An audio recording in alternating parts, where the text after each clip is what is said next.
মাগুরার পরে যে ব্রিজটা পড়ে এখানে একটা ব্রিজটার নাম আমার মনে পড়ছে না ঠিক, ফরিদপুরে আসার সময়। তো এখানে আগে মোটরসাইকেলের টোল নিত না, বাট এখন দেখছি যে মোটরসাইকেলের টোল নেওয়া শুরু করছে 10 টাকা করে। তো এটা আসলে জানি না আমি কবে থেকে শুরু হয়েছে, বাট এটা অলরেডি শুরু হয়ে গেছে। তো আজকে আমি যাচ্ছি ঢাকাতে, চুয়াডাঙ্গা থেকে ঢাকাতে অলরেডি মাগুরা পার হয়ে গিয়েছি, ফরিদপুরে অনেক কাছাকাছি চলে আসছি। আর দিন পর হয়তো বা এরকম একটা ব্লগ হবে, হয়তো বা আমি ঢাকাতে যাচ্ছি। আর সকাল সকাল বের হয়ে পড়ছি, প্রায় 8টার দিকে আমি বের হয়েছি। এখন একদম কারেক্ট 9টা 59 বাজে, মানে 10টা বাজে বলতে গেলে। তো 10টা বেজে গিয়েছে অলরেডি, আর আমি এর ভিতরে অনেকখানি চলে আসছি। হয়তো বা আর 120 কিলো সামথিং এইরকম হয়তো বা হবে যে ঢাকা যাওয়ার সময়। আমি যেহেতু ফরিদপুরে কাছাকাছি চলে আসছি, তাই আশা করছি যে বেশি টাইম আর লাগবে না আমার ঢাকা যেতে। তো ঢাকা এতক্ষণ পর্যন্ত আসলে কোনো কিছু রেকর্ড করা হয়নি, কেননা আমি একটু সকাল সকাল বের হয়েছি, ভাবছি যে সকাল সকাল চলে আসবো। বিশেষ করে আজকে মেঘলা দিন, আসলে মেঘলা হলেও রোদ উঠছে মোটামুটি, বাট মেঘলা দিন এখনও, তবে রিস্ক আছে একটু যে বৃষ্টি হতে পারে, সেই জন্য সকাল সকাল বেরিয়ে পড়ছি। ওরে ভাই, একটা মিস্টেক! কি পরিমাণে জ্যাম আজকে আমি তো বুঝলাম না। সকাল সকাল বের হয়েছি, তারপরেও এত জ্যাম, 10টা বাজতে বাজতে এত জ্যাম হবে আমি তো ভাবতেই পারিনি। তো যাওয়া যাক। এখানে একটু ব্যাক করে দিয়েছে বলে এতখানি জ্যাম। আমার বাম সাইডে যাইতে দেবে না। আমরা ম্যাক্সিমাম ভুল করি যে বাঁ সাইডে একটু জায়গা থাকলে আমরা মনে করি যে ওখানে চলে যাব। তো এদের বেশিরভাগ টেন্ডেন্সি থাকে যে ডাইনে চাপানো না বামে চাপানো। ধরে ডাইনে চাপায় তাহলে বুঝতে হবে সে আসলে ভালো ড্রাইভারই না, কেননা তারা সবসময় বেশিরভাগ সাইড দেয় হচ্ছে ডাইন সাইড দিয়ে। অনেকেই আছে বাম সাইডে ফাঁকা থেকে মন করে বাম সাইডে চালিয়ে দেবো, কিন্তু এনারা এতটা বাম সাইডে অতটা খেয়াল করে না যতটা ডাইন সাইডে বেশি খেয়াল করে। কেন বাঁ সাইডে থাকে এখানে হেল্পার থাকে, হেল্পার আসলে সবসময় ঠিকমতো বলতেও পারে না, এই জন্য বাঁ সাইড দিয়ে ওভারটেক করার চেষ্টা করা খুব একটা ভালো জিনিস না। তবে এখানে যেহেতু স্পিড ব্রেকার পার হচ্ছে, ততক্ষণে আমি এমনিতেই বেরিয়ে যেতে পারি, এই জন্য আর কি বাঁ সাইড দিয়ে আমি বেরিয়ে পড়লাম। ডান সাইডে ওদিক মানে একটু হালকা ভিড় ছিল, এই জন্য বাঁ সাইড দিয়ে বেরিয়ে গেলাম। তবে যেটা বললাম যে সবসময় ট্রাই করতে হবে যে সবসময় ডানের করার, ড্রাইভারকে সিগন্যাল দেবেন, ডান সাইড দিয়ে বেরিয়ে পড়বেন, এই হচ্ছে ওভারটেকিংয়ের নিয়ম। আর রাত হলে তো সব ইন্ডিকেটর জ্বালিয়ে দেবেন, সবচেয়ে বেটার হবে। দিনের বেলা ইন্ডিকেটর অর্থ কেউ ফলো করে না, বাট বড় বড় যেসব গাড়ি রয়েছে, বাস ট্রাক, এগুলো অবশ্যই ইন্ডিকেটর, আপনার ইন্ডিকেটর এবং নিজেদের ইন্ডিকেটর দুইটাই ঠিক রাখতে চাই।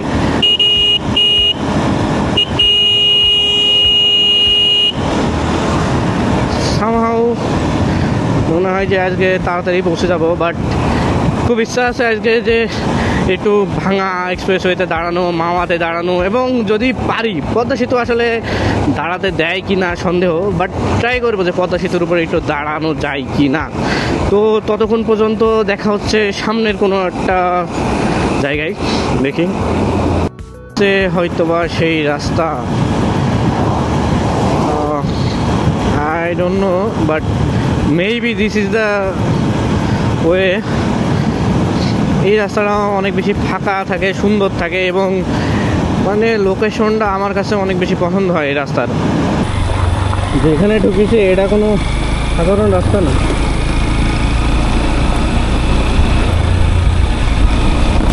আসলে সাধারণ কোনো রাস্তা না এটা।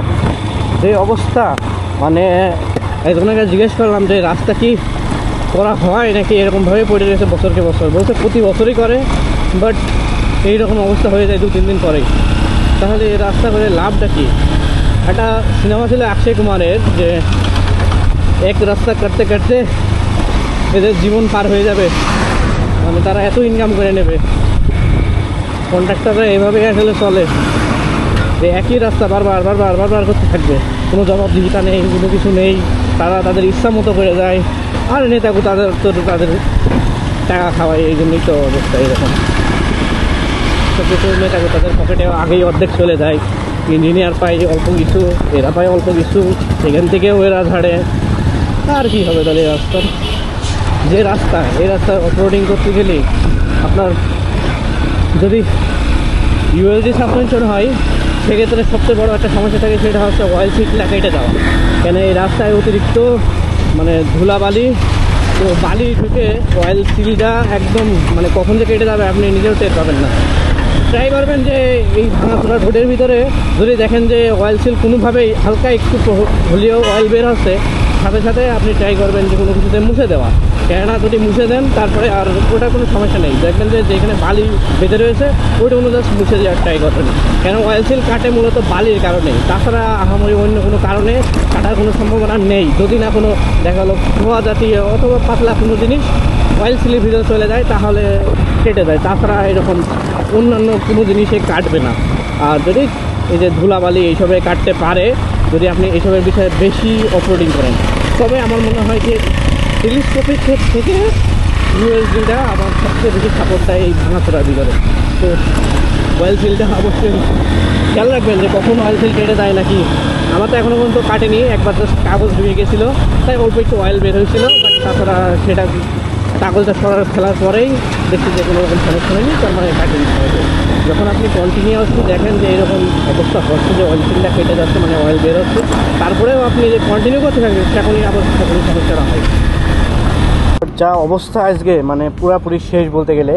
আর আমার পিলিয়নের অবস্থাও ভালো না, পিলিয়ন নিয়ে আমি মানে কি বলবো, পিলিয়ন নিয়ে অনেক ঝামেলায় আছে। এই পিলিয়নটা বারবার ধরতে আসছে, আমার পিলিয়নটা নিয়ে পিছাইল প্যারায় ছিলাম। তো যাই হোক, বাখুন্ডা বাজার থেকে একদম পর্যন্ত আর কি যেন বলে শঙ্কর পাশা পর্যন্ত যে পরিস্থিতি ছিল বলার বাইরে। তো আমি এখন চলে আসছি ভাঙাতে। শঙ্কর পাশা এবং বাখুন্ডা বাজার থেকে আসলে শঙ্কর পাশা পর্যন্ত যা পরিস্থিতি আসলে একদম বলার একেবারে বাইরে বলতে গেলে। আর এখন বর্তমানে ভাঙার এই যে চলে আসছে অনেকখানি, তো এই বাম হাতে হচ্ছে ঢাকা আর ওই পাশে গেল খুলনা, বরিশাল অ্যান্ড অন্যান্য জায়গাগুলা। আর যে পরিস্থিতি আসলে বলার বাইরে। আমার বাইক মনে হচ্ছে যে অনেকক্ষণ ধরে চলে গেছে, মানে অনেকক্ষণ ধরে চলেছে, সেই জন্য একটু রেস্ট দেওয়ার ট্রাই করলাম যে একটু রেস্ট দিয়ে নিই অল্প সময়, যে কীরকম কি হয় অবস্থা। আর ওখান থেকে দূরে থেকে দেখা যাচ্ছে আজকে ওয়েদারটা অনেক সুন্দর আছে। আর এই পাশ থেকে এই পর্যন্ত এখানে পর্যন্ত মানে খোয়া পড়ে রয়েছে। তো এই রকম যখন আপনি রাইড দিয়ে আসবেন, রাইড দেওয়ার পরে দেখবেন যে আপনার চাকার অবস্থা কীরকম। আসলে আমি যদি দেখাই, এই যে আমার চাকার অবস্থা বর্তমানে এই জায়গায় জায়গায় কানা হয়ে গেছে বলতে গেলে। আর একটানা রাইড করা হয়েছে তো এই কারণে চাকাগুলো অনেক গরম হয়ে যায়। তো গরম হওয়ার কারণে কি হয় যে এই পাথরগুলো ঢুকতে হয়তো বা ইজি হয়। এখানে অলরেডি আমার ঢুকছিল পাথরের আগে, এই জন্য এখানে গোজ মারা রয়েছে। আর অন্যান্য জায়গায় সেরকম দেখতে আসি না। তো আপনারা যদি কোনো জায়গায় এরকম লং ড্রাইভ দেন আর ভাঙাচোরা রাস্তা পান, তো এক জায়গায় দাঁড়িয়ে নেবেন, দাঁড়িয়ে চাকাগুলো চেক করবেন যে কোনো জায়গায় পাথর ঢুকছে কি। যদি পাথর ঢোকে তা পাথরটা বের করার ট্রাই করবেন। আর আরেকটা জিনিস দেখবেন যে সে অয়েল সিলটার আসলে কী অবস্থা। এই যে এখানে হালকা হালকা ময়লা জমেছে, এটা আসলে অনেক বড় বিষয় না, তবে যদি বালি থাকে সেক্ষেত্রে আসলে ওইটা অনেক এসে অ্যালার্মিং আসলে। তো এখানে মূলত দাঁড়ানোর জায়গা না বলতে গেলে, একটু ট্রাই করতে হবে অন্য জায়গায় কোনে দাঁড়ানো যায়। আর ভাই আজকে যা অবস্থা আসলে মানে বলার বাইরে পুরাপুরি। এখন চলে আসছি ভাঙা। তো ভাঙা এটা এক্সপ্রেসওয়ে এখান থেকেই মূলত শুরু। এক্সপ্রেসওয়ে এখান থেকে শুরু হওয়ার পর থেকে এই যে বরিশাল, খুলনা এই পাশে, আর এদিক পান দিকে আমরা চলে যাব ঢাকা। তো আমার বাইকটা মানে অনেক বেশি হিট হয়ে গিয়েছে, কেননা চুয়াডাঙ্গা থেকে ডিরেক্ট একদম এই পর্যন্ত আসছি, মানে রেস্ট খুবই কম হয়েছে, হয়তো বা 2-5 মিনিট দাঁড়াইছি এইরকম। 2-5 মিনিটে আসলে বাইকটা অত বেশি মানে ঠান্ডা হয় না। আর এই যে এই জায়গাটা মানে কি বলবো, মনে হয় যে একটা স্পোর্টস সাইকেলে শুয়ে পড়া যায় আসলে। এখান থেকে মনই বলে যে এত সুন্দর একটা রোড, মানে কি বলবো, আর ভাল লাগে অনেক। সুজুকি স্পন্সর করছে 250, ওখানে পোস্টার লাগাই দিছে, কেননা সুজুকি সেল নেই। 250 যা দাম রাখছে তাতে করে সেল হওয়াও আসলে বড় বিষয়, কেন অত দাম দিয়ে কেউ 250cc নেবে না, কেননা ওর থেকে কম দামে 250cc অফার করছে সিএফ মোটো, অ্যান্ড তার চেয়েও কমে অফার করছে হচ্ছে বাজাজ। তো এই অফার করার কারণে অবশ্যই সেটা না চলারই কথা। তো ভাঙা এক্সপ্রেসওয়েতে এটা প্রথম ব্রিজ না সেতু বলে, যাই হোক। তো আতালি রেলওয়ে ওভারব্রিজ, হয়তো বা নিচে রেলওয়ে রয়েছে তার ওভারব্রিজ। ম্যাক্সিমাম এখানে 80 তোলারই নিয়ম। তো আরে ভাই অটোমেটিকলি উঠে পড়ছে, মানে আমি তো সেম পজিশনে রাখছি, সব কিছু সেম আছে, বাট একা উঠে পড়ছে। আসলে রোডটা এত সুন্দর যে এখানে অটোমেটিকলি আপনার স্পিড উঠবেই, মানে গেইন করবেই। তবে এইসব জায়গায়ও ভালো মতো গেইন করতে পারবেন না, সেটা হচ্ছে লবণ কোম্পানির বাইক। যারা 150 সিসির নাম করে 125 সিসির বাইক বিক্রি করে, তাদের বাইক কখনোই উঠবে না। আর এই যে সামনে টোল প্লাজা, যত সম্ভব ভাঙাতে টোল লাগে 10 টাকা। আমি এর আগে যখন দিয়েছি সেখন 10 টাকাই হয়তো বা ছিল, সবসময় 10 টাকাই ছিল হয়তো বা। দেখি কত টাকা বলে। হজরত জাতির পিতা হজরত ইব্রাহিম আলাইহিস সালাম মহাসড়ক, এটার আগে নাম কী ছিল সেটা সবাই জানে।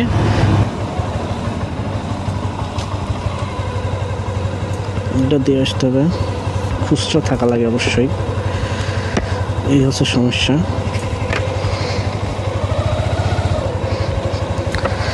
Toll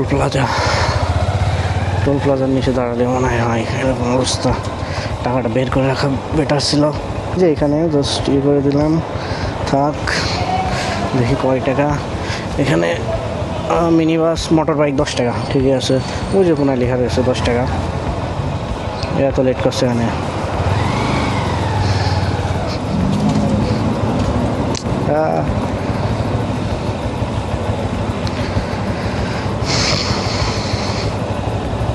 Yes, let's go. থাক। রাস্তা অতটা ভিড় নাই আসলে, রাস্তায় কোনো ভিড় নাই বলতে গেলে। তবে ভাঙাতে হয়তো বা একটা পুলিশের একটা গ্যাং দাঁড়াতে পারে, তারা হয়তো বা মামলা দেওয়ার ধান্দায় দাঁড়িয়ে থাকতে পারে। তো সাবধানে যাইতে হবে একটু। লিমিট 80, তো এখানে 80 লিমিট আসলে কেউই মানে না। তারপরেও নিজের দিক থেকে সেফটি সব কিছু মেনটেন করে তারপরে নিজে যতটুকু মানা যায়। মানে এতক্ষণ পর মনে হচ্ছে যে আমার পশ্চাৎ দেশ আর বাইক আর আমি মানে সব কিছুই টোটালি ভালো আছি। কেননা যেই পরিমাণে ভাঙাচুরা আর সব কিছু সহ্য করে আসলাম, আমার আসলে ইচ্ছা হচ্ছে না যে এই পাশ দিয়ে আবার ব্যাক করে যাওয়ার, কেননা ওয়ে নেই। কেননা এইটাই হচ্ছে সবচেয়ে শর্ট আর কি রাস্তা বলা যায়। তাছাড়া অন্যান্য রাস্তা আছে যেগুলোতে অনেক বেশি লং, ওগুলোতে অনেক বেশি ঘোরা লাগে। তো সেই জন্য এইটাই হয়তো বা রাস্তা, আবার এইটাতেই ব্যাক করে যাওয়া লাগবে। আর যা বললাম যে এখানে আসলে স্পিডটা কন্ট্রোলে রাখা যায় না। এই যে অটোমেটিকলি আমার প্রায় 90-এর কাছাকাছি উঠে পড়ছে। আমি যদিও বা বেশি অ্যাক্সেলারেশন করিনি, তারপরে ওই রকমই হয়ে থাকে আসলে। মানে ভাঙা বলেন, মাওয়া বলেন অথবা পদ্মা সেতু, এই জায়গাটুকু আসলে চালাতে যা লাগে বলার বাইরে। আসলে এই জায়গাটুকু রাইড করার একটা মজাই আলাদা। এই রকম রোড যদি মানে বাংলাদেশের সব জায়গায় হইতো আসলে অনেক বেশি ভালো লাগতো। যেমন অনেকে ঢাকা চিটাগং হাইওয়ে, তারপরে ওদিক মানে কক্সবাজারের আগে যে রোডটা আছে, নামটা ঠিক মনে পড়ছে না, কক্সবাজারের ওখানেই আসলে আর কি অনেক সুন্দর রোড আছে। এইসব রোডগুলো আসলে মানে সাইড সুইট মানে আশেপাশে তাকাতে তাকাতে দেখতে দেখতে অবস্থা খারাপ হয়ে যায়। আর বর্তমানে অনেকেই হয়তোবা জানেন যে মাওয়া, পদ্মা এবং যত সম্ভব এই ভাঙাতেও আসলে ওই অটোমেটিক্যালি মানে আপনার স্পিড ট্র্যাক করে আপনাকে মামলা দেবে, এরকম কিছু একটা চালু হয়েছে। তো যারা হচ্ছে এইসব জায়গায় আসবেন, আগের মতো যারা রেস করতেন তারা একটু সাবধান হয়ে যান। কেননা এখন বর্তমানে যেহেতু মামলা আর পুলিশ দাঁড়িয়ে যাচ্ছে না, সেক্ষেত্রে আপনার ওই যে শুধু দাঁড়ানো দেখলেই হবে না, নিজের স্পিডটা নিজের মেনটেন করে চলতে হবে আসলে। আর এই যে ভাঙার মানে শুরু থেকে শেষ পর্যন্ত মাঝখানে কত সুন্দর আইল্যান্ডে গাছ রয়েছে, পাশে এই যে ছোটোখাটো মানে এই যে এইসব আশপাশে যেসব এরিয়া রয়েছে সেসবের জন্য আসলে মানে রাস্তা রয়েছে সেসব এরিয়ার জন্য। আর এক্সপ্রেস ওয়েটা টোটালি তার সাথে আলাদা আসলে। এই জন্য এইসব রোডে আসলে চালাতে ভালো লাগে। আর আমাদের যেসব রোড আছে এগুলোতে তো ভ্যান রিক্সা কোনো কিছু মানামানি নেই, তারা ইচ্ছা মতো চলতে থাকে, এই হচ্ছে অবস্থা। আর সামনে যেটা যাচ্ছে সেটা হচ্ছে R15M, একটা স্পোর্টস বাইক। তো স্পোর্টস আসলে মাঝে মাঝে মন করতে মন বলে, বাট স্পোর্টসের থেকে যারা কমিউটার চালায় অথবা নেকেড স্পোর্টস চালায় তারা অবশ্যই জানে যে কমিউটারের এক মজা, স্পোর্টসের এক মজা, সব কিছু আসলে একরকম হয় না। তো স্পোর্টসের মজা অবশ্যই আছে, সেটা হচ্ছে স্পিডিংয়ের ক্ষেত্রে। তাছাড়া স্পোর্টসের মজা সেরকম দেখি না। তবে R15 যেমন 63 হওয়ার কারণে এটা অনেক মাইলেজ ভালো পাওয়া যায়, এদিক থেকে একটা বেনিফিট আছে। আর R15-এ অনেকে জানে যে সিটিং পজিশনে একটু ঝামেলা আছে, মানে আপনার ব্যাক পেইন হতে পারে, এই জিনিসটা হতে পারে। কি জানি কি ওদিক মানে ইন্ডিকেটর দিচ্ছে। তো যাই হোক, এখানে যারা ওভার স্পিডিং করছে, বেশিরভাগ মানুষ এখানে ওভার স্পিডিং করতে আসে, বাট এখন না, আমি এখনও পর্যন্ত মানে ওই যে যেগুলো সাপড়ে একটা গ্যাং রয়েছে, একটা না কয়েকটা গ্যাং রয়েছে সাপড়ি গ্যাং, তারা হচ্ছে এখানে রেস দেয়। তো ওদের আমি এখনও পর্যন্ত পাইনি, দেখা যাক কবে পাই। আর মানে কি বলবো, মানে প্রত্যেকটা জায়গায় যে ফুল রয়েছে, এখানে দাঁড়ানোর মানে ওয়ে নেই, মানে দাঁড়ালে আমার এখন অনেক বেশি লেট হয়ে যাবে, এই জন্য আসলে দাঁড়াতে পারছি না। বাট এই যে ওয়েদারগুলা, তার সাথে মাঝখানে আইল্যান্ডে যেসব গাছপালা রয়েছে, ভাই অপরূপ সুন্দর। এখানে বিরতির জায়গা রয়েছে, এই জায়গায় বিরতির জায়গা আছে আসলে, জরুরি বিরতি। এই পাশে হচ্ছে আসলে মোটরসাইকেল লেন, বাট আমরা মোটরসাইকেল লেনে আসলে চলতে গেলে একেবারে সিপ রাস্তা হয়ে যায়, মানে ছোট রাস্তা, অনেক ছোট রাস্তা দিয়ে চলার থেকে এই যে এই পাশে কোনোরকম চলছি, এটাই হয়তো বা এনাফ আছে। আজকে ডিরেক্ট একদম ঢাকায় যাব। বাইকের আসলে সেই রকম আজকে রেস্ট হয় নাই, তো আজকে একটা ভরপুর রেস্ট দেবো, মানে আজকে প্রায় সারাদিনই। বিকেলে হয়তো বা বেরোতে পারি, দেখা যাক। এখন বাজে 11:39, বের হয়েছিলাম 8টার দিকে, বাট 8টার দিকে বের হলেও চুয়াডাঙ্গা, মাগুরা আর ঝিনাইদহ, এই তিনটা রাস্তায় মনে হয় অনেক বেশি স্লো আসছি, যার কারণে হয়তো বা বেশি ফাস্ট আসতে পারিনি। তো যাই হোক না কেন, চলে আসছে অনেকটা, ধরি 12টা বাজলো, তো 8টা থেকে 4টা 4 ঘন্টা হয়ে গেছে অ্যাবাউট। বাট আমার কাছে ওইটা কোনো বিষয় না, নিজে ভালো মতো রাইড করতে হবে নিজের সেফটি অনুযায়ী, এবং অবশ্যই উপভোগ করতে করতে যাইতে হবে। অত তাড়াহুড়া করে কোনো লাভ নেই, স্পিডিং করে কোনো লাভ নেই। আর একটা জিনিস হয়তো বা বলি, যে সামনের দিকে মরিচিকা, অনেকে জানেন যে মরিচিকা কি, সামনে ওদিক মানে অনেকটা পানি পানি লাগছে, হয়তো বা ক্যামেরায় দেখা যাচ্ছে কি আমি জানি না, বাট সামনে একদম সামনে ওই যে সামনে যে বাইকগুলো আছে, ওখান থেকেই প্রথমত ওই মরিচিকা দেখা যাচ্ছে যে ওখানে পানি রয়েছে, মানে আমি দেখতে পাচ্ছি ওখানে পানি রয়েছে অনেকটা। বাট কাছে যখন যাচ্ছি দেখছি কোনো পানির কোনো হদিশই নেই। হাই স্পিড লিমিট এখানে দিয়েছে 80। এখানে সামনে যারা যাচ্ছে তারা অবশ্যই হয়তো বা এটা মেনটেন করছে কি আমার জানা নেই, বাট মেনটেন করাটা অনেক ভালো। আর পুলিশগুলা এখানে দাঁড়ায়, যেখানে গাছ রয়েছে গাছের ছায়া এখানে দাঁড়ায়, ওই পাশে হয়তো বা আজকে দাঁড়াইছে, ওই যে ওখানে হাইওয়ে পুলিশ দেখতে পাচ্ছেন হয়তো বা, ওই যে হাইওয়ে পুলিশ। তো হাইওয়ে পুলিশ অবশ্যই রয়েছে, এই যে এখান থেকে স্পিড মেনটেন করছে, ওই যে পেছন থেকে দেখছে স্পিড, তো স্পিড গাড়ি দেখছে তারা। এখন ওই যে পেছনে যে নাম্বার প্লেট আছে, শুধুমাত্র নাম্বার প্লেট হলেই তারা আমাকে মামলা দিয়ে দিতে পারবে। তো এইসব জায়গা যেখানে দেখবেন যে পুলিশের গাড়ি রয়েছে অথবা সিসিটিভি ক্যামেরা রয়েছে, এইসব জায়গা থেকে একটু সাবধানে থাকবেন। আর যাদের নাম্বার প্লেট নেই তাদের তো টেনশনই নেই। এই যে এইসব জায়গায়, যেসব জায়গায় গাছ রয়েছে, ছায়া রয়েছে, এইসব জায়গায় বেশিরভাগ পুলিশ দাঁড়ায় থাকে। এখানে যেসব ফুল গাছ রয়েছে, ফুল গাছের আসলে নাম কি, দেখতে অনেক সুন্দর লাগছে, পাতার মতো অনেকটা। ওরে আর আজকে রোদ পড়ছে, মেঘ, আকাশটা ক্লিয়ার আছে, হালকা হালকা মেঘ আছে, সাদা মেঘ, মানে কি বলবো, ওয়েদারটা হয়তো আপনারা দেখতে পাচ্ছেন, এটা এনজয় করার মতো ওয়েদার আসলে। বাতাস হচ্ছে, সব কিছু ঠিক আছে।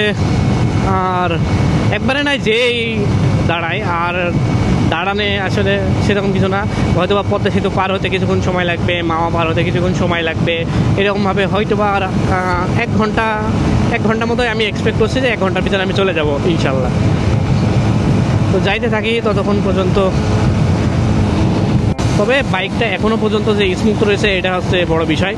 আর এই যে টোল প্লাজা, আমি একটা জিনিস বুঝি না, এখানে টোলটা নিয়ে নিলে কি এমন ক্ষতি হইতো আসলে। এখান থেকে টোলটা না নিয়ে বাম পাশে করেছে বাইকার্স লেন, তো এটা হচ্ছে মোটরসাইকেল লেন। যারা পদ্মা সেতু আসবেন এই পাশে দেখবেন যে এটা হচ্ছে মোটরসাইকেল লেন। আসলে এই যে চিকন যে রাস্তা, এটা হচ্ছে মোটরসাইকেল লেন মূলত, মোটরসাইকেল লেন। অ্যান্ড এই যে চলে আসছে অনেকটা, এই যে মোটরসাইকেল লাইন। ওকে, সো পাশের সামনের যে বাইকটা রয়েছে দেখতে অনেক সুন্দর লাগছে আসলে।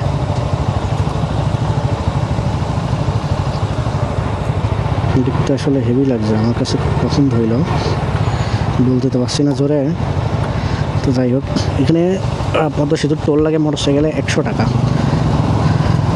বাইকের পেছনে ইন্ডিকেটর দুটো চেঞ্জ করছে, বাইকে সব কিছু স্টক আছে। পেছনে শার্কের একটা ইয়ে লাগাইছে, ফুটরেস্টের অবস্থা খারাপ, ডুয়েল চ্যানেল ABS আছে। আর কি আছে বাইকটাতে, বাইকটা ভালো মতো দেখতে পারলাম না।